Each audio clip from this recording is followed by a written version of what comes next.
fast, yes. There, you see the big group over there? The big what? The big group? Group? Yeah. It's one person lost from it. They cannot find it. They cannot find a person? What? So they are hoping that the person did go alone to the car. If not, she's lost. what do you guys do? Then they need to call out the rescue. See, they're searching for a person. They don't know where she is, but maybe she went before the group and didn't tell anybody. Let's hope so.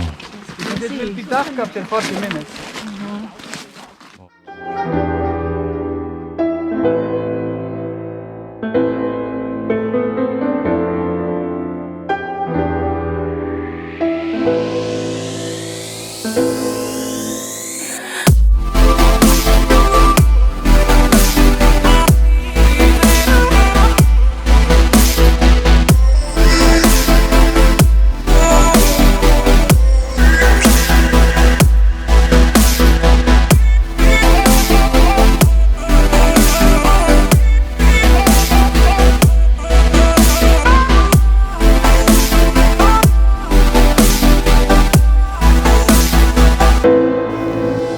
Hello everyone, welcome back to the Shake Lake channel. My name is Anthony. In today's episode, I'm going to take you to day 3 of my Iceland travel vlog series.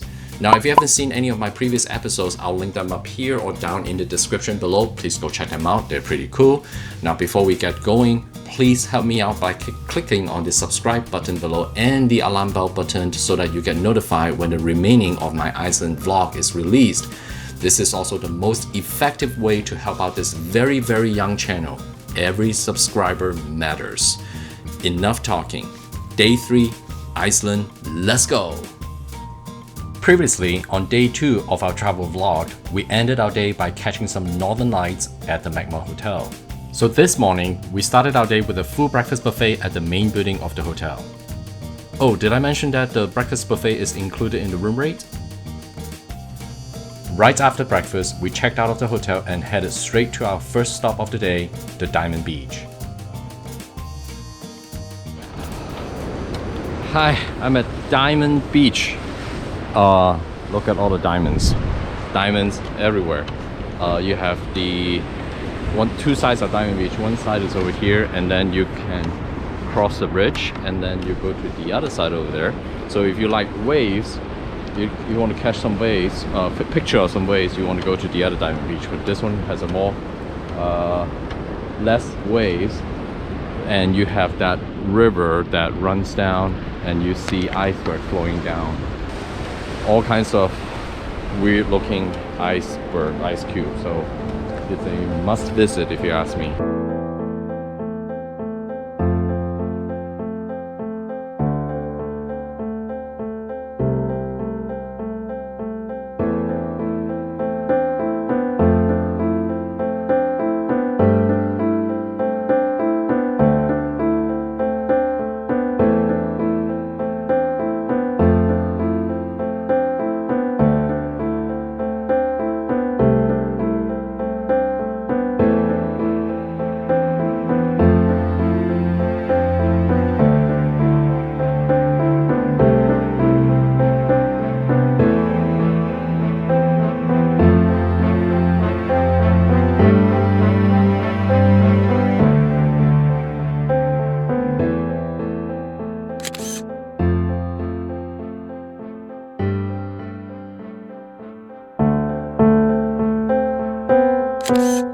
That looks much better. You can probably figure it out by now that the name Diamond Beach came from the sparkling white ice sitting on the black sand, creating a contrast that made the ice look like diamonds. The black sand is a result of heavily eroded volcanic rock which formed from cooled lava that turns black as it gets cooled and hardened by the seawater. These ice or icebergs that floated down the river came broken off from the glacier located upstream called this, which is also going to be our next stop. The black sand beach itself is 18 kilometers or 11 miles long. I'm sure that the further you go, the less tourists you would have captured in your pictures or videos. There are plenty of free parking spaces nearby, and as you can see from here, you can get up close to the icebergs in just a short walk from your car. my drone footages alone don't tell the whole story of how epic and breathtaking these icebergs are. They came in different colors and sizes. Some of these icebergs are taller than me. With the icebergs this tall, it means that there are plenty of options for you to set your camera on a timer to take group selfies. While I can imagine someone to consider this as a quick 15 minutes visit snapping just a few pictures, I can also totally see how someone can spend hours taking pictures of all kinds of different icebergs under different daylights throughout the day. In my opinion, visiting the Diamond Beach is a must. Unfortunately, it's a 5-hour drive from Reykjavik. This is why we spent yesterday at V and last night at the Magma Hotel, which is about 1.5 hours from here. I'll link yesterday's videos in the top right corner and in the description below. Right after our visit to the Diamond Beach, our next stop is the glacier and the ice cave tour. So we're at the, I don't even know how to pronounce this place, but the meeting point for the ice cave tour. And multiple tour group takes up here, so if you sign up for ice cave tour, chances are you're gonna meet at here. So just so you know, there's a restroom facility over here and a small restaurant over here, and you can buy tickets over here. And interestingly, there's a small gas station or petrol station right here, and then you can see. Make sure you come here early though, because the glacier right here, you can take pictures over there. So that's the bridge where you cross, and the Diamond Beach is right over there. So we have an hour left. We're gonna do the cave, but we're gonna go to the glacier and take some pictures. See you in a bit. From the parking area, we took a short walk up this hill here to grab some photos and videos of the glacier. Look at the glacier. Wow. I highly recommend spending a few minutes walk up this hill, as the view up there is so much better and you can avoid the tourists for a little bit.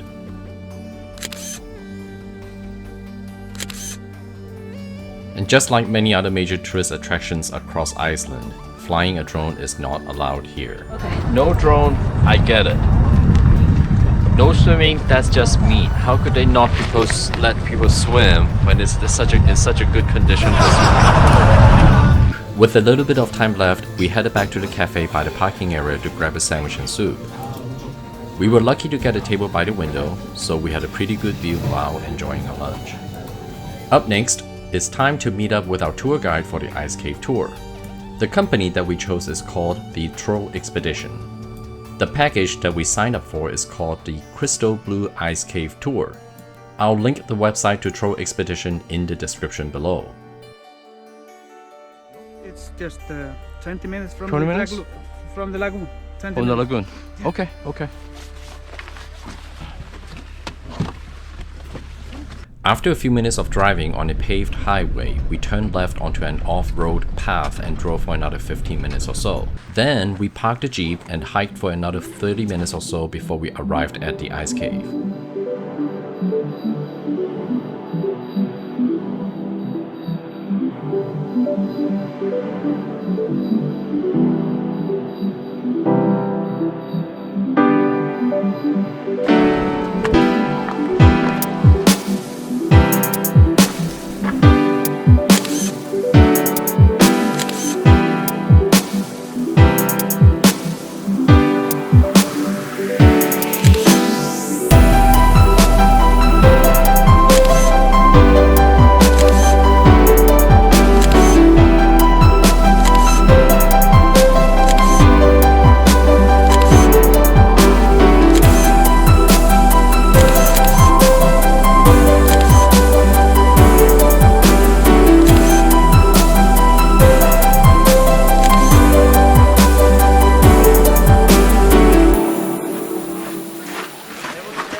After spending about an hour inside the ice cave, we started to hike back to our car. So you said the glacier used to be all the way out here? Yes, just 2 years ago it was here. 2 years ago it was here? It was covering the whole entrance of the valley here. So that little waterfall didn't exist? No, it was under the glacier. So you see how fast it's melting. Wow. Too fast, yes.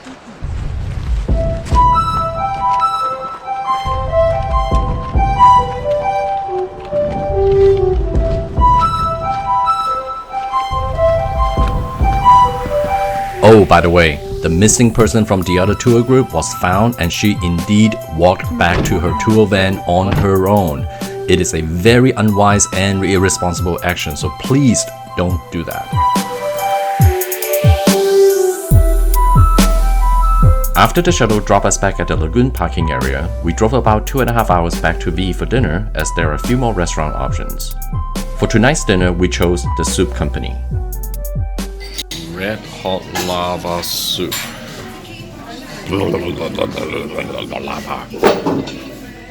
And lamb soup. Ooh. This place had gotta have the best coffee presentation that I've seen. I'll show you.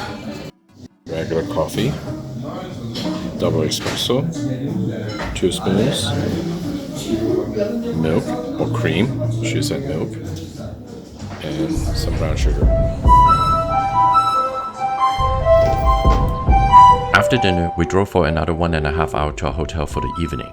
For the next 2 nights, we are going to stay at the 360 Hotel and Spa. From an accommodation perspective, this is the hotel that I most look forward to staying. The reason why this hotel is called 360 is because of the 360 degrees view as the hotel sits on top of a hill. Not only you get the best view of the city Skógafoss during the day, the lack of light contamination at night would also give you the best chance of catching the northern lights. I will put together an in-depth review of this hotel, so please hit the subscribe and notification button so that you'll be notified when this hotel review video is released. And yes, we caught the northern lights for the 2nd night in a row.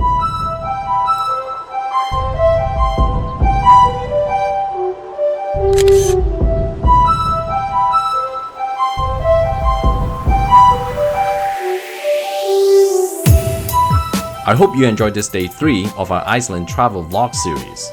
Please subscribe, like, and comment on this video if you haven't done so already. And don't forget to click on the alarm bell button so that you'll be notified when day 4 of my Iceland travel vlog is released. Until next time, thanks for watching.